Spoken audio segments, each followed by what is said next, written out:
Thank you, Mr. President. I thank Special Coordinator Tor Wennesland for his briefing. I also welcome all dignitaries to this open debate. The Security Council held two closed meetings on the developments earlier this week.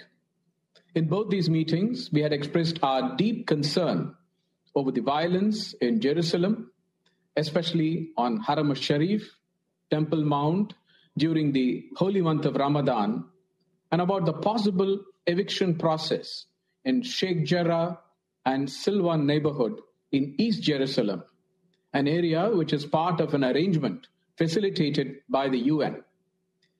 We had also expressed our apprehension at the spread of violence to other parts of West Bank and Gaza. Today's open debate has been necessitated by the continuing violence which began in East Jerusalem a week back and is now threatening to spiral out of control.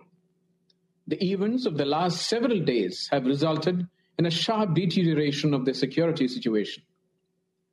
The indiscriminate rocket firings from Gaza targeting the civilian population in Israel, which we condemn, and the retaliatory strikes into Gaza have caused immense suffering and resulted in deaths, including women and children. India has also lost one of her nationals living in Israel in this rocket fire, a caregiver in Ashkelon. We deeply mourn her demise, along with all other civilians who have lost their lives in the current cycle of violence. We reiterate our strong condemnation of all acts of violence, provocation, incitement, and destruction. Immediate de-escalation is the need of the hour, so as to arrest any further slide towards the brink. We urge both sides to show extreme restraint, desist from actions that exacerbate tensions, and refrain from attempts to unilaterally change the existing status quo, including in East Jerusalem and its neighborhood. Jerusalem has a special place in the hearts of millions of Indians who visit the city every year. It also houses the Al-Zawiya Al-Hindiya, the Indian hospice, which is a historic place associated with the great Indian Sufi saint Baba Farid and located inside the old city. India has restored this Indian hospice.